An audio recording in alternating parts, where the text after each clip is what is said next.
नमस्कार मेरे प्यारे बच्चों, एक बार फिर से आप सभी का स्वागत है आपके अपने YouTube channel the PCM vision में। आज की इस वीडियो में हम लोग क्लास 12 हिस्ट्री के सेकेंड टर्म के मॉडल पेपर सेट 3 के सॉल्यूशन को देखेंगे। प्यारे बच्चों, अभी तक हम लोगों ने सेट 1 और सेट 2 के सॉल्यूशन को देख लिया था। अगर आपने सेट 1 और सेट 2 के सॉल्यूशन को नहीं देखा है तो प्लेलिस्ट का लिंक मैंने डिस्क्रिप्शन में दे दिया है, आप लोग उसे जाकर के देख सकते हैं। प्यारे बच्चों, साथ ही साथ इस चैनल के माध्यम से इकोनॉमिक्स के 2 सेट प्यारे बच्चों कंप्लीट हो चुका है, ज्योग्राफी का भी 2 सेट कंप्लीट हो चुका है प्यारे बच्चों, और हिंदी कोर का भी 2 सेट कंप्लीट हो चुका है। तो इसमें से कोई भी सब्जेक्ट आपका है तो इन सेटों का सॉल्यूशन भी आप देख सकते हैं। इसका भी लिंक मैंने डिस्क्रिप्शन में दे दिया है। तो चलिए स्टार्ट करते हैं आज के प्रश्नों को। आपका कोई क्वेश्चन हो या डाउट हो या किसी प्रकार का कॉन्सेप्ट हो या बोर्ड परीक्षा, जेईई, नीट, इन सारों सवालों का जवाब आपका अपना फिलो ऐप देने जा रहा है। बता दें कि 24/7 आपको ये जवाब देगा। बस आपको 3 इजी सिंपल स्टेप फॉलो करना है। सबसे पहले आपको नीचे लिंक प्रोवाइड कर दी गई है, बस आपको मोबाइल नंबर या प्ले स्टोर से डाउनलोड करना है। उसके बाद आपको साइन अप करते ही आपको यहाँ पे क्वेश्चन पेपर को अपलोड करना है, यहाँ पे फोटो क्रॉप करके खींच के। उसके बाद आपको अपलोड करते ही 60 सेकंड के अंदर ही इंडिया के टॉप फैकल्टी से जोड़ देगा। आपके क्वेश्चन में आप कहना चाहते हैं कि बल्ब की पावर कितनी है। अगर बल्ब जो है वो 220 वोल्टेज पर ऑपरेट हो रहा है, राइट। इस बैटरी का जो वोल्टेज है वो आपको गिवन है 220। तो ये आपको सिंपल रिलेशन हो गया यहाँ पर। अब अगर कोई आपको और डाउट है तो बताइए। Thank you sir. तो आज ही फिलो ऐप डाउनलोड कीजिए, वीडियो के नीचे डिस्क्रिप्शन में प्रोवाइड कर दी गई है, और हमारा रेफरल कोड यूज करोगे तो आपको 10% का डिस्काउंट इंस्टेंट देखने। आपका पहला प्रश्न है प्यारे बच्चों, उद्देश्य प्रस्ताव को किसने प्रस्तुत किया था? तो किसने प्रस्तुत किया था? जवाहरलाल नेहरू ने। देखिए यहाँ पे मैंने डेट भी मेंशन कर दिया है, आप लोग चाहे तो सिर्फ जवाहरलाल नेहरू लिख देंगे, आपका 2 नंबर मिल जाएगा। प्यारे बच्चों देखिए 13 दिसंबर 1946 को जवाहरलाल नेहरू ने संविधान सभा के सामने उद्देश्य प्रस्ताव को पेश किया था। देखिए आपसे डेट भी पूछा जा सकता है, तो आप लोग डेट भी याद रखिएगा। डेट मैंने यहाँ पे मेंशन कर दिया है। देखिए प्यारे बच्चों, उसके बाद आपका दूसरा प्रश्न है, स्वराज पार्टी की स्थापना कब और कहां पे हुई थी? तो स्वराज पार्टी की स्थापना जनवरी 1923 में इलाहाबाद में हुआ था प्यारे बच्चों, और इसके अध्यक्ष कौन थे? चित्तरंजन दास, और सचिव कौन थे? मोतीलाल नेहरू। इन दोनों ने ही प्यारे बच्चों स्वराज पार्टी की स्थापना की थी जनवरी 1923 में, और कहां पे किया था? इलाहाबाद में किया था। तो 2 नंबर का आपका क्लियर हो गया होगा। उसके बाद तीसरा प्रश्न है प्यारे बच्चों, पूना पैक्ट कब हुआ था? देखिए 1932 में पूना पैक्ट आपका हुआ था। कब हुआ था? 24 सितंबर 1932 में। आप इतना लिख दीजिए, आपको 2 नंबर मिल जाएगा। लेकिन मैं यहाँ पे आपको बताने के लिए यहाँ पे लिख दिया हूँ किसके किसके बीच हुआ था। महात्मा गांधी और भीमराव अंबेडकर के बीच पुणे के आरवदा जेल में एक समझौता हुआ था, जिसे पूना पैक्ट के नाम से जाना जाता है। प्यारे बच्चों देखिए यह समझौता क्यों हुआ था? भीमराव अंबेडकर थे, वो दलितों के लिए एक अलग निर्वाचन क्षेत्र की मांग कर रहे थे। प्यारे बच्चों इसको लेकर के महात्मा गांधी संतुष्ट नहीं थे। उसका मानना था कि अलग निर्वाचन क्षेत्र नहीं मिलने वाला है। इस वजह से दोनों के बीच एक समझौता हुआ था। कहां पे हुआ था? पूना में हुआ था। इस वजह से इसे पूना पैक्ट के नाम से जाना जाता है। तो 3 नंबर का आपका क्लियर हो गया। उसके बाद चौथा प्रश्न है प्यारे बच्चों, 1857 की क्रांति का प्रतीक चिन्ह क्या था? तो क्या था? रोटी और खिलता हुआ कमल। क्या था? रोटी और खिलता हुआ कमल 1857 का प्रतीक था, ठीक ना। क्या था? रोटी और खिलता हुआ कमल। तो यहाँ पे आप रोटी या तो चपाती आप लिख सकते हैं। क्लियर है। उसके बाद 5वां प्रश्न है, व्यक्तिगत सत्याग्रह के प्रथम सत्याग्रही कौन थे? तो ये प्यारे बच्चों इसकी शुरुआत किसने किया था? महात्मा गांधी ने किया था प्यारे बच्चों, ठीक ना। देखिए मैंने लिख दिया है 11 अक्टूबर 1940 को गांधी द्वारा व्यक्तिगत सत्याग्रह के प्रथम सत्याग्रही कौन थे? विनोबा भावे थे प्यारे बच्चों। देखिए विनोबा भावे के नाम से आपका झारखंड में एक यूनिवर्सिटी भी है। कहां पे है? हजारीबाग में। विनोबा भावे यूनिवर्सिटी हजारीबाग प्यारे बच्चों। तो आप लोग यहाँ पे क्लियर हो गए होंगे कि कौन थे। और दूसरा नंबर में आपसे पहला है और दूसरा आपसे पूछ लिया जाए तो दूसरा व्यक्ति कौन थे? जवाहरलाल नेहरू थे, ठीक ना। दूसरा व्यक्ति जवाहरलाल नेहरू थे, पहला विनोबा भावे थे। क्लियर है आप लोग यहाँ तक। उसके बाद 6ठा प्रश्न है, अकबर द्वारा जजिया कर कब समाप्त कर दिया गया? यानी कि जो पहले जजिया कर लगाया था प्यारे बच्चों, वो मुगल सम्राट अकबर द्वारा कब समाप्त कर दिया गया था?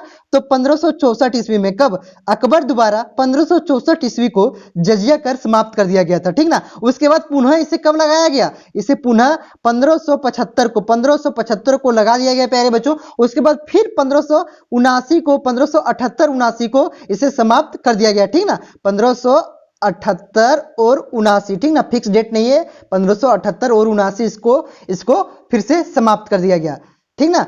क्लियर है आप लोग यहाँ तक। उसके बाद है संविधान सभा के प्रारूप समिति के अध्यक्ष कौन थे? तो ये डॉक्टर भीमराव अंबेडकर संविधान सभा के प्रारूप समिति के अध्यक्ष थे प्यारे बच्चों। देखिए उसके बाद आपका आ जाता है, अब 2 नंबर का प्रश्न खत्म हो गया। अब उसके बाद 8 से लेकर के 14 नंबर तक के क्वेश्चन में आपका कितना नंबर का है प्यारे बच्चों? 3 नंबर का है। तो इसको आपको 50 से 60 वर्ड में लिखना है। तो देखिए आपका 8वां प्रश्न है, 3 कठिया पद्धति से क्या समझते हैं? देखिए 19वीं शताब्दी के प्रारंभ में गोरे बगान मालिकों, गोरे बगान मालिक मतलब क्या हुआ? अंग्रेज, जो अंग्रेज बगान मालिक थे प्यारे बच्चों, उन्होंने क्या किया था? बिहार के चंपारण के किसानों से एक अनुबंध करवा लिया था, मतलब बॉन्ड लिखवा लिया था, जिसके अनुसार किसानों को अपनी जमीन के 3/20वें हिस्सा, यानी कि टोटल जमीन का 20 कट्ठा है प्यारे बच्चों, उनमें से 3 कट्ठा पर उसको क्या करना पड़ेगा? 3 कट्ठा में नील की खेती करना अनिवार्य था। इसे ही क्या, इसे 3 कठिया पद्धति के नाम से जाना जाता है प्यारे बच्चों, ठीक ना। मतलब अगर आपका 20 कट्ठा जमीन है तो उसमें से 3 कट्ठा पर आपको नील की खेती करना पड़ेगा। आप लोगों ने राजकुमार शुक्ला का एक कहानी है प्यारे बच्चों, क्लास 12 के इंग्लिश कोर में तो पढ़ाई होगा, तो वही यहाँ पे आपको लिखना है प्यारे बच्चों। देखिए अप्रैल 1917 ईस्वी में राजकुमार शुक्ला के आमंत्रण पर महात्मा गांधी के आगमन और अंग्रेज अधिकारियों के साथ लगातार बातचीत और चंपारण विद्रोह के कारण यह तरीका खत्म हुआ प्यारे बच्चों की 20 कट्ठा में आपको 3 कट्ठा क्या लगाना पड़ेगा? नील लगाना पड़ेगा। चंपारण सत्याग्रह के बाद ही यह खत्म हो पाया प्यारे बच्चों।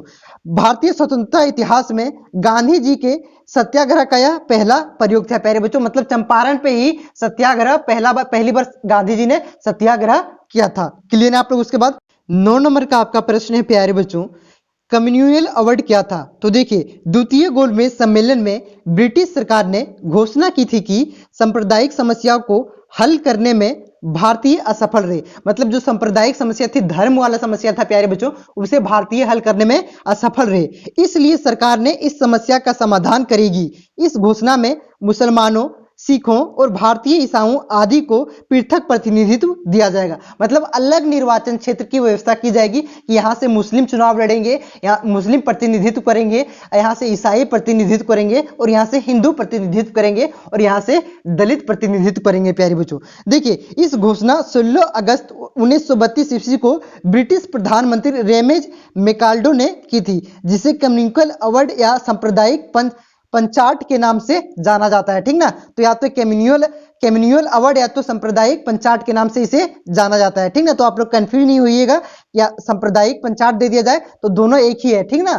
क्लियर है आप लोग यहाँ तक। उसके बाद 10 नंबर का प्रश्न है, खिलाफत आंदोलन से आप क्या समझते हैं? मतलब खिलाफत आंदोलन के बारे में आपको यहाँ पे टिप्पणी करनी है, 10 लाइन या तो 5 लाइन आपको लिखना है। तो देखिए प्यारे बच्चों, विश्व युद्ध के बाद ब्रिटेन एवं तुर्की के बीच होने वाली सेवर्स की संधि से तुर्की के सुल्तान के समस्त अधिकार छीन लिया गया और एक तरह से तुर्की राज्य भिन्न भिन्न हो गया।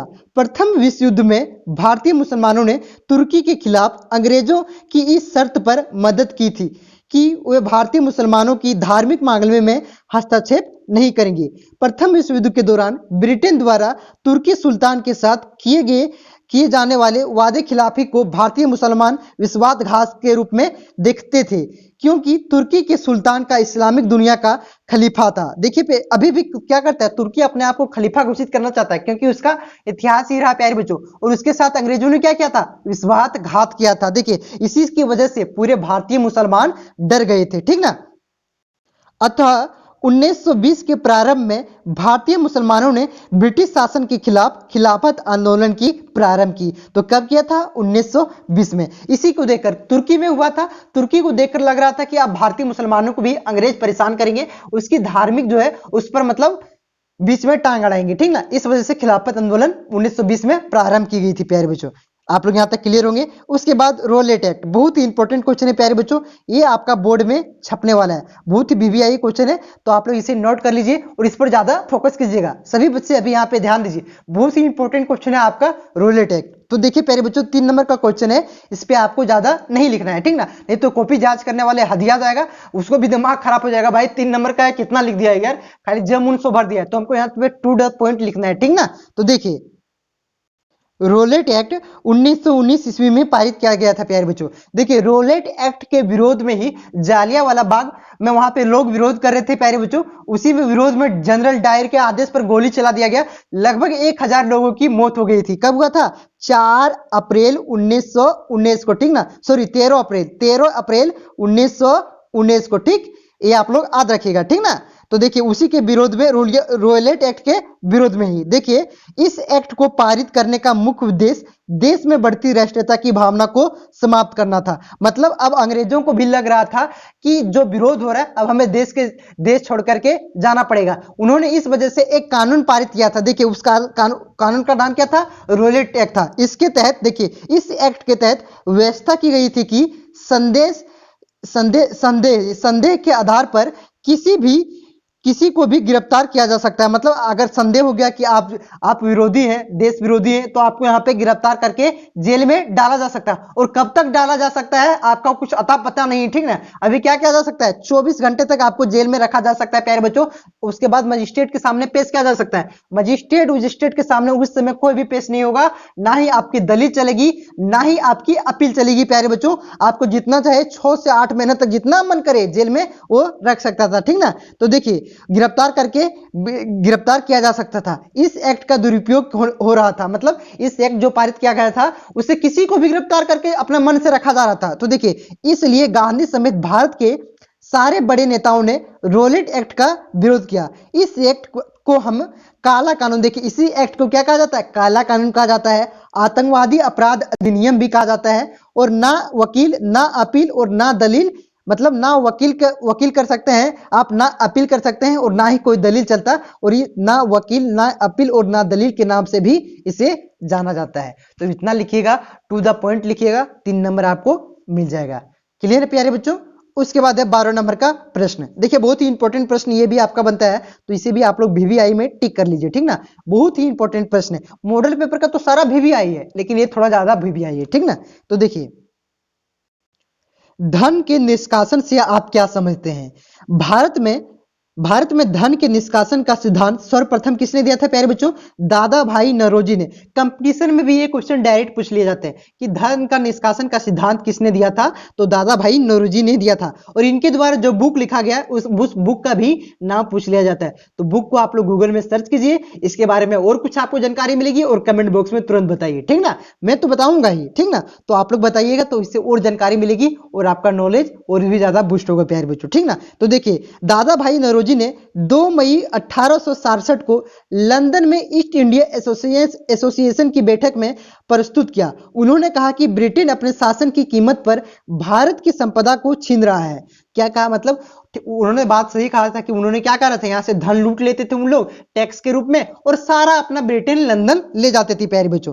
भारत में वसूले गए राजस्व का 1/4 भाग भारत से बाहर चला जाता है। मतलब जो यहाँ पे 1/4 है प्यारे बच्चों, मतलब 4 में से 1 भाग क्या चल जाता था? ब्रिटेन चल जाता था, ठीक ना। तो यही धन के निष्कासन का सिद्धांत वही दिया कि यहाँ से बाहर चल जाता है, निष्कासित हो जाता है। इसी सिद्धांत को धन के निष्कासन का सिद्धांत कहा जाता है। तो इतना लिखिएगा, आपको 3 नंबर मिल जाएगा, ठीक ना।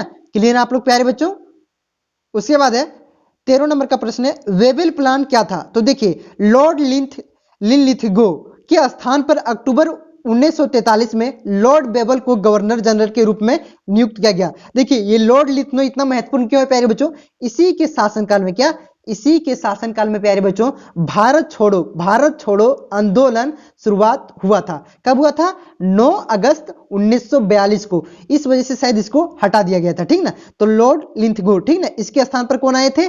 लॉर्ड बेबल को गवर्नर के रूप में नियुक्त किया गया। लॉर्ड बेबल ने उस समय भारत में उपस्थित गतिरोध, मतलब गतिरोध क्या हो गया? जो विरोध चल रहा था, आंदोलन चल रहा था कि भारत छोड़ो आंदोलन चल रहा था ना 9 अगस्त 1942 से, तो इसी को गतिरोध को दूर करने का प्रयास किया। वे मार्च 1945 में विचार विमर्श के लिए इंग्लैंड गए। उन्होंने 14 जून को भारतीय राजनीतिक गतिरोध को दूर करने के लिए ब्रिटिश सरकार के एक प्रस्ताव, जिसे वेबल योजना कहा गया, को भारतीय जनता के लिए जारी किया। देखिए प्यारे बच्चों, क्या हुआ यहाँ पे बहुत ही ज्यादा विरोध चल रहा था, ठीक ना, कि हमारा देश आजाद कर दो। तो उस विरोध को दूर करने के लिए, दबाने के लिए, कि इसको जो इनको मांग है उस मांग को पूरा करने के लिए, मतलब मांग तो पूरा देश छोड़ने का मन ही नहीं था, तो इस पर एक योजना बनाया उन्होंने, किसने? वेबल ने। तो उस योजना को क्या कहा गया? उस योजना को कहा गया वेबल योजना। प्यारे बच्चों देखिए, को भारतीय जनता के लिए जारी किया गया, एक योजना जारी किया गया वेबल योजना। वो किसके लिए था? भारतीय जनता के लिए था, उसकी भलाई के लिए था। मतलब क्या था? लॉलीपॉप दे देता, समझा ना? ठीक है, क्या नहीं लिया। तो देखिए इस योजना में क्या प्रावधान थे वेबल योजना में, यहाँ पे मैंने पॉइंट लिख दिया है, आप लोग भी लिख दीजिएगा। देखिए, केंद्र में नई कार्यकारी परिषद का गठन किया जाएगा, जिसमें वायसराय और कमांडर इन चीफ को छोड़कर अन्य सभी सदस्य भारतीय होंगे। मतलब मेन जो पद है, जिस तरह से प्रधानमंत्री अभी पद है प्यारे बच्चों, उस समय वायसराय होता था, ठीक ना। तो वायसराय कौन रहता? अंग्रेजी रहता। क्या लॉलीपॉप दिया? खाली वायसराय और कमांडर इन चीफ आपका भारतीय नहीं रहेंगे, हम लोग ब्रिटेन रहेंगे, 2 पद, बाकी बस सभी पद में भारतीय रहेंगे। मतलब मेन वाला ऊपर वाला जो सीढ़ी है प्यारे बच्चों, प्रधानमंत्री पद, इस प्रधानमंत्री के पद में वायसराय का पद प्रधानमंत्री के बराबर था, ठीक ना। तो वायसराय के पद पर अंग्रेज रहते हैं और कमांडर इन चीफ के पद पर भी अंग्रेज रहते हैं प्यारे बच्चों। बाकी सभी पद पर आपका कौन रहते हैं प्यारे बच्चों? भारतीय रहते हैं। ये लॉलीपॉप दिया गया। दूसरा क्या था? रक्षा को छोड़कर अन्य सभी विभाग भारतीय सदस्यों के नियंत्रण में रहेगा। मतलब जो रक्षा सैनिक उनिक है प्यारे बच्चों, डिफेंस, वो किस पर रहेगा? वो ब्रिटेन के हाथों में रहेगा। और जितना भी पद हो गया, वित्त विभाग हो गया, आपका हो गया गृह विभाग हो गया, इस पे किसका अधिकार रहेगा? ये किसका नियंत्रण रहेगा? इस पे भारतीयों का नियंत्रण रहेगा। 2 लॉलीपॉप दिया गया था इस योजना के तहत, लेकिन भारतीयों ने स्वीकार नहीं किया, सीधा कहा कि मेरा देश को आजाद करो, भारत छोड़कर चले जाओ। उसके बाद क्या आया? उसके बाद आता है आपका कैबिनेट मिशन, जिसमें यह ऐलान किया गया कि भारत को हम आजाद कर देंगे प्यारे बच्चों। तो यहाँ पे यही है प्यारे बच्चों, जो 200 लॉलीपॉप दिया गया, वेबल योजना में क्या क्या भारतीयों के लिए प्रावधान था, ये आप लोग जरूर लिखिएगा, ठीक ना। उसके बाद देखिए, ये 3 नंबर का आपका आखिरी प्रश्न है, ठीक ना। देखिए, आजाद हिंद फौज पर संक्षिप्त टिप्पणी लिखिए। तो आजाद हिंद फौज का गठन किसने किया था? आप लोग कमेंट बॉक्स में अभी जस्ट तुरंत बोलिएगा, ठीक ना, नहीं तो अभी 2 मिनट के बाद पता चल जाएगा। देखिए, द्वितीय विश्व युद्ध के दौरान वर्ष 1942 में भारत को अंग्रेजों के कब्जे से स्वतंत्र कराने के लिए आजाद हिंद फौज यानी कि इंडियन नेशनल आर्मी INA नामक सशस्त्र सेना का संगठन किया गया, यानी कि गठन किया गया प्यारे बच्चों। इस फौज का गठन जापान में हुआ था। कहां पे हुआ था? जापान में इस फौज का गठन हुआ था प्यारे बच्चों। इसकी स्थापना भारत के क्रांतिकारी नेता रास बिहारी बोस ने। देखिए, रास बिहारी बोस को आपका भारत में प्रथम जो नोबेल पुरस्कार 3 लोगों को मिला था, किसको मिला था? CV रमन, डॉक्टर सर्वपल्ली राधाकृष्णन और रास बिहारी बोस को मिला था, ठीक ना प्यारे बच्चों। उनमें से वही है, इन्होंने ही क्या किया था? आपका जो आजाद हिंद फौज है उसका गठन किया था। कहां पे किया था? जापान की राजधानी टोक्यो में। अभी हाल फिलहाल टोक्यो में ओलंपिक हुआ है, 2021 में ओलंपिक हुआ था, लेकिन 2020 का ही ओलंपिक था, ठीक ना। ये आपको लिखना नहीं है, मैंने बता दिया है, ठीक ना, ताकि आपको समझ में आए। देखिए 15 नंबर का प्रश्न है प्यारे बच्चों, 1857 की क्रांति की असफलता के क्या कारण थे? ये 5 नंबर का प्रश्न है, आपको कम से कम 1.5 पन्ना लिखना पड़ेगा, ठीक ना। तो यहाँ पे मैं 2 पन्ना बताता हूं, आप लोग 1.5 पन्ना आराम से लिख लीजिएगा एग्जाम में, ठीक। तो देखिए इसके निम्नलिखित कारण थे, यहाँ पे मैंने इस तरह से सजा के लिख दिया। पहला कारण यहाँ पे देखिए क्या था प्यारे बच्चों, संगठन और एकता का अभाव। मतलब कोई संगठन इसमें नहीं हुआ, जिस तरह से महात्मा गांधी ने क्या किया आजादी के समय?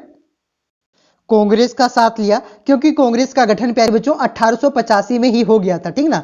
तो देखिए वहां पे क्या था, एक संगठन था, ठीक ना, उस संगठन सरकार पर दबाव बना रही थी। और 1857 में क्या था, ऐसा कोई संगठन नहीं था, इस वजह से यह एक कारण यह भी था 1857 की आंदोलन असफल होने का। देखिए 1857 की प्रथम स्वतंत्रता संग्राम के असफल रहने के पीछे संगठन एवं एकता का अभाव प्रमुख रूप से उत्तरदायी रहा। इस क्रांति में ना तो कोई सुनियोजित योजना ही तैयार की गई और ना ही कोई ठोस कार्यक्रम, इसी कारण यह सीमित और असंगठित बना रहा। देखिए सब मतलब देश के लिए कोई नहीं लड़ रहा था, सब अपने के लिए लड़ रहा था। देखिए नाना साहिब क्यों लड़ रहे थे, आपका जो है उसको पेंशन नहीं मिला था, महल से बेदखल कर दिया गया था। वहीं जो आपका जो है प्यारे बच्चों झांसी की रानी यानी कि रानी लक्ष्मीबाई वो क्यों लड़ रही थी? क्योंकि उसका जो राज्य है प्यारे बच्चों, उस राज्य को अंग्रेजों ने हड़प नीति के तहत, क्या कौन सा नीति के तहत, उसको मिला लिया था, ठीक ना, अपने राज्य में मिला लिया था। इसका वो विरोध कर रही थी। और भी सारा जो बहादुर शाह जफर था प्यारे बच्चों,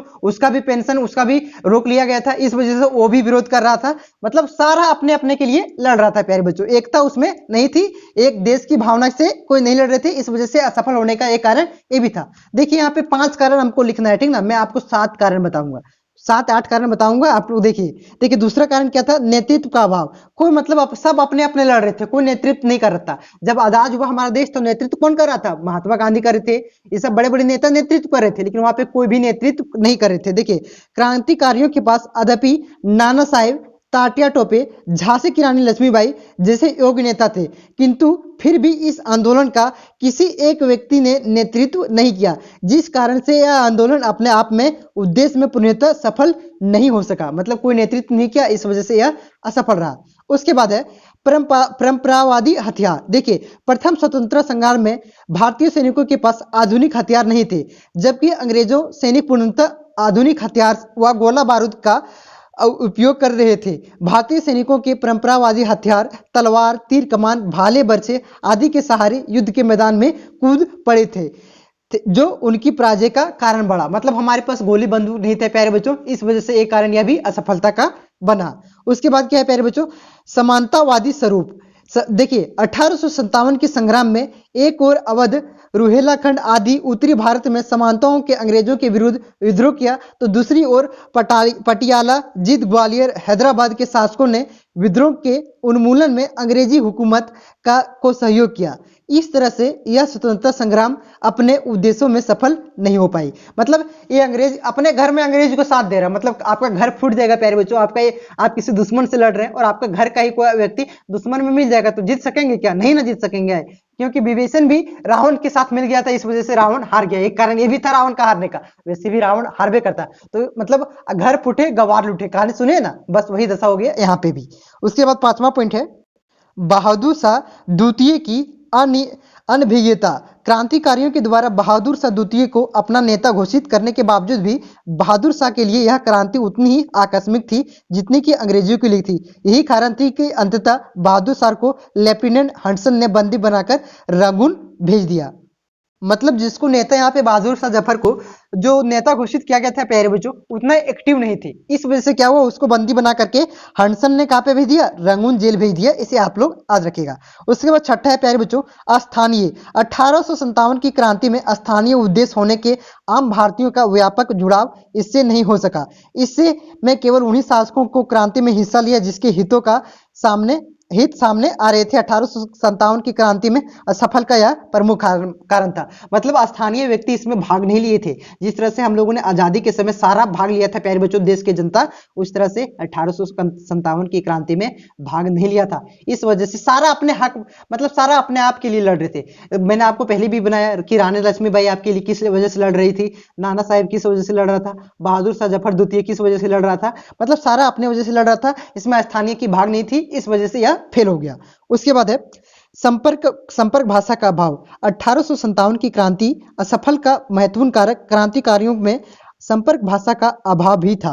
तत्कालीन समय में अंग्रेजों की एक भाषा थी जिसका उद्देश्य वे सूचना संदेश पहुंचाने में करते थे, किंतु एक राष्ट्र भाषा का अभाव में भारतीय क्रांतिकारियों के बीच आपस की सूचनाएं समय पर पहुंचने के बाद भी संदेश से वे परिचित नहीं हो पाते थे, जिस वजह से 1857 की महत्वपूर्ण मतलब असफलता की महत्वपूर्ण कारक ये भी बना। ठीक ना, इसका मतलब ये हुआ प्यारे बच्चों कि हर जगह की अलग अलग भाषा थी। मतलब कोई संदेश यहाँ से वहां पहुंचता था प्यारे बच्चों तो कुछ समझ ही नहीं पाते थे।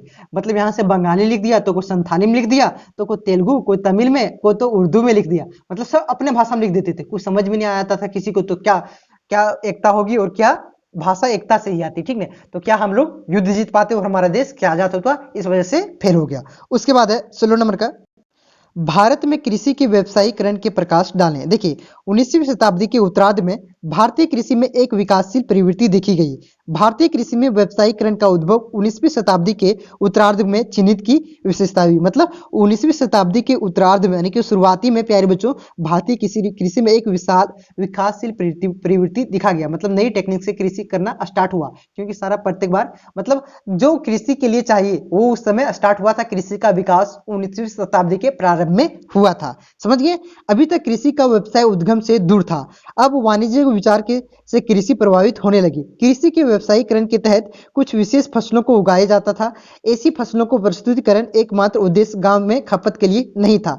मतलब अब क्या हुआ था, व्यवसाय के लिए भी फसल उगाना स्टार्ट हो गया था। देखिए, बल्कि उनका प्रयोग राष्ट्रीय और अंतर्राष्ट्रीय बाजारों में भी बिक्री के लिए किया जाना था। वाणिज्यिक फसलें जैसे कपास, जूट, मूंगफली, तिलहन, गन्ना, तंबाकू आदि खाद्यान्न की तुलना में अधिक परिश्रमिक वाले थे। कुछ कारक कृषि बाजार के व्यवसायीकरण के लिए जिम्मेदार थे। मुद्रा अर्थव्यवस्था का प्रसार, प्रतिस्पर्धा, अनुबंधन द्वारा रीति रिवाज और परंपरा का परिस्थापन, आंतरिक और बाहरी व्यापार के आदि एकीकरण, राष्ट्रीय बाजार के उदय से आदि कृषि में व्यवसायीकरण के लिए जिम्मेदार था। प्यारे बच्चों, तो यहाँ तक आप लोग क्लियर होंगे। देखिए, ज्यादा आपको मैं बहुत ही बता रहा हूँ, ठीक ना। तो आप लोग, मैं यहाँ पे अगर 10 बताऊंगा तभी आपको 8 याद रहेगा, ठीक ना। अगर 10 लाइन मैं यहाँ पे बताऊंगा 8 लाइन याद रहेगा और 8 लाइन लिखिएगा तभी आपको 5 नंबर मिलने वाला है। तो आप लोग हड़किएगा मत, जो आपको याद रहता है उसको याद कीजिए, 2 बार से 3 बार याद कीजिए, याद हो जाएगा, ठीक है। और इसमें आगे है प्यारे बच्चों, हालांकि भारतीय किसानों के लिए व्यवसायीकरण एक मजबूर प्रक्रिया था। राज्य की अत्यधिक भूमि राजस्व मांगों को पूरा करने के लिए साहूकार द्वारा लगाए गए ब्याज की उच्च दरों से किसानों को व्यवसायीकरण की ऐसी प्रक्रिया में भाग लेने के लिए मजबूर किया। मतलब वो भी नहीं चाहते थे कि हम व्यवसाय के रूप में कृषि को करें प्यारे बच्चों, लेकिन क्या हुआ था, वो अंग्रेजों का दबाव था, साहूकारों के कर्ज में फंस चुके थे, इस वजह से मजबूर होकर के ऐसा करना पड़ा, ठीक ना। मतलब व्यवसायीकरण फसल को उगाना पड़ा। देखिए, इसमें है और पड़ा और जो भी कुछ मिला उसे कीमतों में बेच दिया। इसके अलावा भारतीय कृषि व्यापक रूप से भारतीय कीमतों में उतार चढ़ाव प्रभावित हुआ। वर्ष 1860 के कार्रवाई में उछाल की कीमतों की बढ़ा दिया, लेकिन ज्यादातर बिचौलियों को लाभ पहुंचा। देखिए, इससे किसानों को लाभ हुआ, यहाँ पे दाम तो बढ़ा प्यारे बच्चों, लेकिन किसानों को लाभ नहीं हुआ। जो बिचौलियां जो बीज का काम करता है प्यारे बच्चों, जो मान के चलते हम किसान हैं, हमसे फसल लेकर के आप व्यवसाय हैं, ठीक ना, तो हमसे वो फसल लेकर के जो आपको दे रहा है प्यारे बच्चों व्यवसायी को, ठीक ना, किसान से फसल लेकर के व्यवसायी को दे रहा है, बीच में जो कड़ी का काम कर रहा है उसको ज्यादा फायदा हुआ था, ठीक ना। इससे भयानक अकाल पड़ा। हालांकि कृषि के आधुनिकीकरण या व्यवसायीकरण में देश में उत्पादन स्तर को नहीं बढ़ाया, बल्कि इससे देश की आर्थिक व्यवधानता आया। मतलब वहां पे आर्थिक व्यवधानता आया, मतलब इससे और देश की स्थिति खराब हो गई। भारत के ब्रिटिश शासकों की एक औद्योगिक देश के स्वरूप भारत की कल्पना नहीं की थी, बल्कि ब्रिटिश शासकों ने जानबूझकर भारत का औद्योगिकरण करने के लिए नीतियों का पालन किया।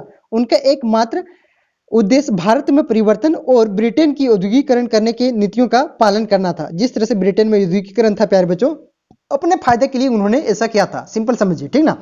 उसके बाद है, देखिए, उनका एकमात्र उद्देश्य भारत में परिवर्तन करना और ब्रिटेन को औद्योगिकरण के लिए कच्चे माल प्रदान करने के लिए कृषि फर्म के रूप में संरक्षित करना था। मतलब यहाँ पे क्या कर रहा था, खेती करवा रहा था, और उस खेती यहाँ पे इंडस्ट्री लगा तो सबको फायदा होता।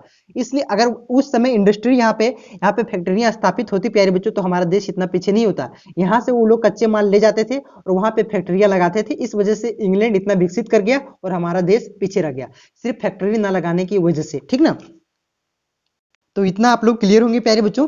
देखिए, इसमें आगे है, यह पूरी तरह से आर्थिक शोषण था, जिसके कारण ब्रिटेन ने सड़क, रेलवे, टेलीग्राफ लाइन, पोस्ट, सिंचाई प्रणाली इत्यादि के निर्माण किया। लेकिन आधुनिक उद्योग में निर्माण में भारत के आधुनिक उद्योग की शुरुआत के लिए भौतिक आधार प्रदान किया। देखिए, लॉर्ड डलहौजी ने रेलवे का निर्माण शुरू किया, ठीक ना, और व्यावसायिक लाभ को छुआ। मतलब रेलवे का निर्माण हुआ तो व्यावसायिक लाभ भी हुआ था। मतलब अंग्रेज कुछ काम करके गए तो बेहतर कर गए थे, लेकिन हमारे अपना फायदा उन लोग ज्यादा देखते थे, समझ रहे हैं, हम लोग का शोषण करते थे, इस वजह से इतना बदनाम हुए। देखिए, भारत में रेलवे के निर्माण ने कई अन्य उद्योग को वृद्धि में प्रेरित किया, ठीक है। तो यहां तक क्लियर हो गए होंगे। अब 17 नंबर का प्रश्न है प्यारे बच्चों, सविनय अवज्ञा आंदोलन का वर्णन करें। मतलब सविनय अवज्ञा आंदोलन के बारे में आपको 5 से 6 पन्ना, सॉरी 3 से 2 पन्ना, 2 से 3 पन्ना आपको लिखना है, ठीक ना। तो देखिए प्यारे बच्चों, बहुत ही इंपॉर्टेंट प्रश्न है, VVI लगा लीजिए, ठीक, ये आ सकता है, बहुत ही इंपॉर्टेंट है। मॉडल पेपर वाला सारा आ सकता है, ठीक ना, लेकिन ज्यादा इंपॉर्टेंट ये सब है। देखिए, कांग्रेस कार्य समिति ने महात्मा गांधी को प्राधिकृत किया कि वे स्वयं सविनय अवज्ञा आंदोलन प्रारंभ करने के लिए समय, स्थान तथा विषय का निर्धारण करे। मतलब कौन करे? महात्मा गांधी निर्धारण करे, ऐसा कांग्रेस के कार्य समिति कांग्रेस पार्टी ने मतलब सुझाव दिया। देखिए, गांधी जी द्वारा दांडी यात्रा में समुद्र तट पर नमक कानून का उल्लंघन करने के लिए आंदोलन का एक प्रमुख मुद्दा बन गया, क्योंकि सरकार ने इस अति आवश्यक वस्तु की बिक्री पर नियंत्रण कर रखा था और उस पर करोपन किया था। मतलब जो ये विरोध का एक महत्वपूर्ण कारक क्या था प्यारे बच्चों? जो नमक पर उन्होंने कर लगा दिया था, ये सबसे बड़ा मुद्दा था। इस वजह से दांडी यात्रा निकाला गया, उसके बाद सविनय अवज्ञा आंदोलन हुआ। ठीक ना? देखिए, जिनका गरीबों पर अत्यधिक प्रतिकूल प्रभाव पड़ता था। महात्मा गांधी ने 12 मार्च 1930 को नमक सत्याग्रह शुरू किया। उन्होंने अपने साबरमती आश्रम से अहमदाबाद से 78 चुने हुए साथियों के साथ सत्याग्रह के लिए वे कूद पड़े या तो कूच पड़े। ठीक ना? देखिए, 24 दिनों के लंबी यात्रा के उपरांत 5 अप्रैल 1930 को क्या हुआ? देखिए, कब निकले थे? 12 मार्च को निकले थे और 5 अप्रैल 1930 को दांडी के सांकेतिक रूप में नमक कानून को भंग किया। नमक कानून को तोड़ने से औपचारिक रूप से सविनय अवज्ञा आंदोलन का शुभारंभ हुआ। मतलब यहाँ तक आपका दांडी यात्रा चल रहा था प्यारे बच्चों। दांडी यात्रा आपका कब से शुरुआत हुआ था? 12 मार्च से, और ये आपका कब पहुंचा? आपका कहाँ पे पहुंचा? दांडी कब? साबरमती आश्रम से शुरुआत हुआ और दांडी कब पहुंचा प्यारे बच्चों? 5 अप्रैल 1930 को पहुंचा। वहां पे नमक बनाया और नमक कानून तोड़ने के बाद वहां से क्या हुआ? सविनय अवज्ञा आंदोलन की शुभारंभ हुआ प्यारे बच्चों। देखिए, सविनय अवज्ञा आंदोलन के लिए निर्दिष्ट लिखित कार्यक्रम थे। तो क्या क्या कार्यक्रम थे यहाँ पे आप लोग देखिए। नमक कानून तथा अन्य कानूनों का उल्लंघन करना पहला था। दूसरा, भू राजस्व लगान या अन्य कारों का भुगतान ना करना था। तीसरा क्या प्यारे बच्चों? कानूनों अदालतों, विधानमंडल चुनाव, सरकारी समारोह सरकारी विद्यालयों और महाविद्यालयों का बहिष्कार करना था। उसके बाद है विदेशी वस्तुओं एवं कपड़ों का बहिष्कार करना था। ठीक ना? मतलब हर तरह से विदेशियों यानी कि अंग्रेजों का बहिष्कार करना था प्यारे बच्चों। फिर 5वां पॉइंट है शराब तथा अन्य मादक पदार्थों को बेचने वाली दुकानों का पर धरना देना, मतलब ताकि उन पर टैक्स ना मिले। व्यापक हड़ताल और प्रदर्शनों का संयोजन करना। 7वां आपका है सरकारी नौकरियों में त्याग पत्र देना तथा नागरिक, सैनिक तथा पुलिस सेवा में शामिल ना होना। मतलब हम लोग पुलिस सेवा में शामिल नहीं होंगे तो पुलिस रहेगा नहीं, तो उसका जो लॉ एंड ऑर्डर मेंटेन कैसे होगा और उसका बात कैसे मानेगा? तो ये एक प्रमुख मुद्दा था प्यारे बच्चों। इस पर इसका बहिष्कृत करना और इस पर इस्तीफा दे देना, ये महात्मा गांधी की योजना थी कि ऐसा ऐसा होना चाहिए। ये सविनय अवज्ञा आंदोलन का मतलब उद्देश्य था। ठीक ना?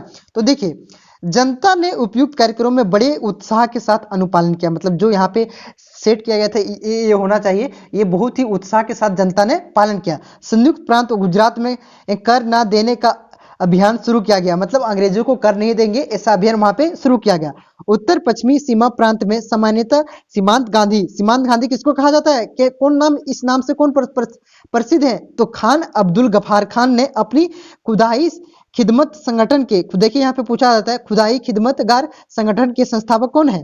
तो खान अब्दुल गफार खान है। ठीक ना? तो देखिए, संगठन के ध्वज और अपने स्वयंसेवकों के साथ इस आंदोलन में अत्यंत सक्रिय रूप से भाग लिया। ठीक ना? ब्रिटेन सरकार द्वारा इस आंदोलन के अथावत उत्पीड़ित तारीखों का दमन करने का प्रयास किया गया। 30 जून 1930 में कांग्रेस और उससे संबंधित संगठनों को गैर कानूनी घोषित कर दिया गया तथा महात्मा गांधी व अन्य सभी कांग्रेसी नेता को गिरफ्तार कर लिया गया। प्रेस पर प्रतिबंध लगा दिया गया तथा समाचार पत्र पुलिस के दर्जनों गोलीकांडों से संबंधित घटनाओं को प्रकाशित नहीं कर सकते थे। इस घटनाओं में बहुत से लोगों को मारे गए। करों का भुगतान न करने से कारण हजारों लोगों की निजी संपत्तियों तथा जमीनों को जब्त कर ली गई। इन्वतापूर्ण कार्य और सरकारी दमन के बीच जब आंदोलन अपनी पराकाष्ठ पर था, तो उसी मतलब जब अपनी चरम उत्कर्ष पर आंदोलन था प्यारे बच्चों, उसी समय वायसराय ने कांग्रेस नेताओं को रिहा की पहल करके महात्मा गांधी से बातचीत के लिए आमंत्रित किया। इसके परिणाम समरूप ही क्या हुआ था? गांधी इरविन समझौता हुआ और सविनय अवज्ञा आंदोलन में स्थगित कर दिया गया प्यारे बच्चों। जब गांधी इरविन समझौता हुआ था, कब हुआ था प्यारे बच्चों? 1932 को। कब हुआ था? 1932 को यह समझौता हुआ प्यारे बच्चों। और इसी समय क्या हुआ प्यारे बच्चों? यह जो सविनय अवज्ञा आंदोलन है प्यारे बच्चों, सॉरी 1930 को। कब हुआ था? 1930 को समझौता हुआ। थोड़ा सा आप लोग देख लीजिए प्यारे बच्चों, हम कंफ्यूजन में थोड़ा 1931 होना चाहिए शायद। एक बार देख लीजिए 1931 को गांधी इरविन समझौता हुआ था, ठीक ना। कंफ्यूजन में 32-31 करते हैं ना अभी तक, इस वजह से। तो 31 में हुआ था, तो आप लोग क्लियर हो जाइएगा, एक बार चेक कर लीजिएगा, ठीक ना। तो इसके परिणाम स्वरूप गांधी इरविन समझौता हुआ और सभी ने अवज्ञा आंदोलन स्थगित कर दिया गया, ठीक। क्लियर है आप लोग यहाँ तक। उसके बाद 18 नंबर का देखिए, भारतीय राष्ट्रीय आंदोलन में सुभाष चंद्र बोस की भूमिका का यहाँ पे वर्णन करना है, मतलब सुभाष चंद्र बोस के बारे में यहाँ पे लिखना है। देखिए, सुभाष चंद्र बोस ने अपनी राजनीतिक जीवन की शुरुआत देश में चल रहे असहयोग आंदोलन से की। तो असहयोग आंदोलन की शुरुआत कब हुई थी? 1920 में हुआ। तो देखिए, उन्होंने भारतीय राष्ट्रीय कांग्रेस की सदस्यता हासिल की। 20 जुलाई 1921 को उन्होंने मुलाकात राष्ट्रीय पिता महात्मा गांधी से की। किससे किया? महात्मा गांधी से। लेकिन वैचारिक समानता न होने के कारण उन्होंने देश बंधु चित्तरंजन दास के साथ मिलकर के बंगाल आंदोलन का नेतृत्व किया। मतलब महात्मा गांधी की विचारधारा से इसका मेल नहीं खा रहा था। महात्मा गांधी अहिंसक थे प्यारे बच्चों, और ये अहिंसा का थोड़ा बहुत ही कम पुजारी थे, ठीक ना। मतलब थे लेकिन उतना नहीं थे, ठीक ना। देखिए, वैचारिक से होने लगा, उन्होंने देश बंधु चित्तरंजन दास के साथ मिलकर के बंगाल आंदोलन का नेतृत्व किया।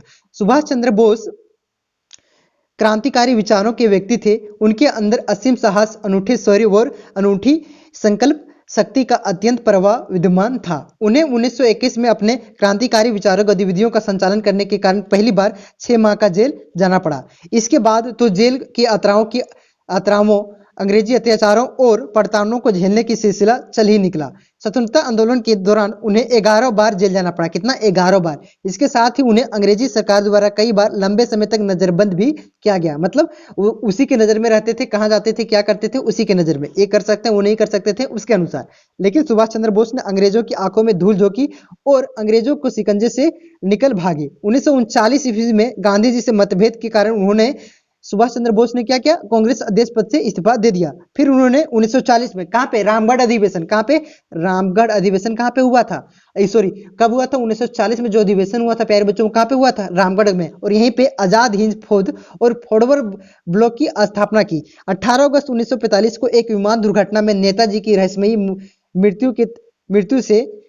मृत्यु होगी। इस शोध पर पत्र में नेताजी सुभाष चंद्र बोस ने भारत की आजादी का योगदान पर प्रकाश डाला गया। तो इतना आप लोग लीजिएगा, 5 नंबर आपको उसके जीवनी के बारे में मिल जाएगा, ठीक ना। मतलब जीवनी नहीं, उसके किस प्रकार से देश को सहयोग किया उसको लिखना है। 19 नंबर का और आखिरी प्रश्न है प्यारे बच्चों, अकबर की धार्मिक नीति की विवेचना करें। देखिए, अकबर प्रथम सम्राट था जिसके धार्मिक विचारों की कार्मिक विकास दिखाई पड़ता है। उसके इस विकास के 3 कालों में विभाजित किया गया है। देखिए, पहला काल कब? 1556 से लेकर के 75 तक। इसी काल में क्या किया था? जजिया कर को समाप्त किया था। कब? 1564 में। पहले हम लोगों ने पढ़ा, ठीक ना, 1564 में। इस काल में अकबर ने इस्लाम के धर्म का कट्टर अनुयायी था। जहां उसने इस्लाम धर्म की उन्नति हेतु अनेक मस्जिदों का निर्माण किया। वहीं दिन में 5 बार नमाज पढ़ना, रोजा रखना, मौलाना मस्जिदों का आदर करना जैसे मुख्य इस्लामिक कृत्य किए थे। दूसरा काल क्या है प्यारे बच्चों? देखिए, 1575 से 82 तक अकबर ने यह काल धार्मिक दृष्टि से क्रांतिकारी काल था। 1575 में उसने फतेहपुर सिकरी में इबादत खाने की स्थापना की। उसने 1578 ईस्वी में इबादत खाने में धर्म संसद में बदल दिया। मतलब इबादत खाने जो वहां पे स्थापना किया था प्यारे बच्चों फतेहपुर सिकरी में, उसको धर्म संसद के रूप में बदल दिया था। उसने शुक्रवार को मांस खाना छोड़ दिया, यानी कि जुम्मा के दिन उन्होंने, देखिए मुस्लिम लोग क्या करते हैं, शुक्रवार को जुम्मा मनाते हैं, और उसने उस दिन क्या किया? मांस खाना छोड़ दिया। 1978 के इबादत खाने में धर्म संसद पर बदल दिया। सितंबर 1979 में महजर की घोषणा की। अकबर ने धार्मिक मामलों में, देखिए, सर्वोच्च निर्णायक बन गया। महजर का प्रारूप शेख मुबारक द्वारा तैयार किया गया था। उलेमाओं ने अकबर के इमाम आदिल घोषित कर विवादास्पद कानून मामले पर आवश्यकता अनुसार निर्णय पर अधिकार दिया प्यारे बच्चों। तो आपका दूसरा काल हो गया। तीसरा काल देखिए, तीसरा काल कब से कब? 82 से लेकर के जहां तक उसकी मृत्यु होती है तहां तक, ठीक ना। देखिए, इस काल में अकबर पूर्ण रूप से दीन ये इलाही के अनुरुक्त हो गया। इस्लाम धर्म में उनकी निष्ठा कम हो गई। हर रविवार से संध्या इबादत खाने के विभिन्न धर्मों के लोग एकत्र होकर धार्मिक विषयों के वाद विवाद किया करते थे। इबादत खाने में प्रारंभिक दिनों में शेख पीर उर्मिला ही यहाँ की धार्मिक वार्ता हेतु उपस्थित होते थे। परंतु कालांतर में अन्य धर्मों के लोग जैसे ईसाई, जदुर्विष्टि, हिंदू, जैन, बौद्ध, फारसी, सूफी आदि इबादत खाने में अपने अपने धर्म के पत्र को प्रस्तुत करने के लिए आमंत्रित किया गया। इबादत खाने में होने वाले धार्मिक वाद विवादों का अब्दुल फजल की महत्वपूर्ण भूमिका रही थी। देखिए अब्दुल फजल ने अकबरनामा जो है ना प्यारे बच्चों, अब्दुल फजल के द्वारा लिखा गया है, ठीक ना, ये आप लोग याद रखिएगा। तो यहाँ पे 3 काल में देखिए जब वो शुरू में था तो थोड़ा कम होते गया प्यारे बच्चों, उसके बाद देखिए वो पूरी तरह से कम हो गया और सभी धर्मों को बराबर मानने लगे। उसमें कट्टरता थी वो हट गया। तो उम्मीद करते हैं प्यारे बच्चों आपको समझ में आया होगा, और वीडियो अच्छा लगा तो वीडियो को लाइक कर दीजिए और दोस्तों में शेयर जरूर करिए, ताकि सेट 4 आपका अभी कुछ देर में अपलोड करेंगे हम प्यारे बच्चों। सेट 4 अभी शाम तक अपलोड आपका हो जाएगा, ठीक ना। तो वीडियो अच्छा लगे तो वीडियो को लाइक करके दोस्तों में शेयर जरूर करिएगा। इसका पीडीएफ आपको कुछ दिन बाद टेलीग्राम में मिल जाएगा। कुछ दिन बाद इसलिए मैं दे रहा हूं प्यारे बच्चों, क्योंकि अभी बहुत सारे चैनल क्या कर सकते हैं, इस पीडीएफ का गलत यूज कर सकते हैं, मतलब दूसरा अपना वीडियो बना सकते हैं। तो आप लोग इस पीडीएफ को लेकर के परेशान ना हो, आप लोग वीडियो से रिवीजन कीजिए। इस पीडीएफ में आपको बाद में दे दूंगा, ठीक है। तो टेलीग्राम ग्रुप से डिस्क्रिप्शन दिया हुआ है, आप लोग वहां से जुड़ जाइएगा। तो मिलते हैं नेक्स्ट वीडियो में, धन्यवाद।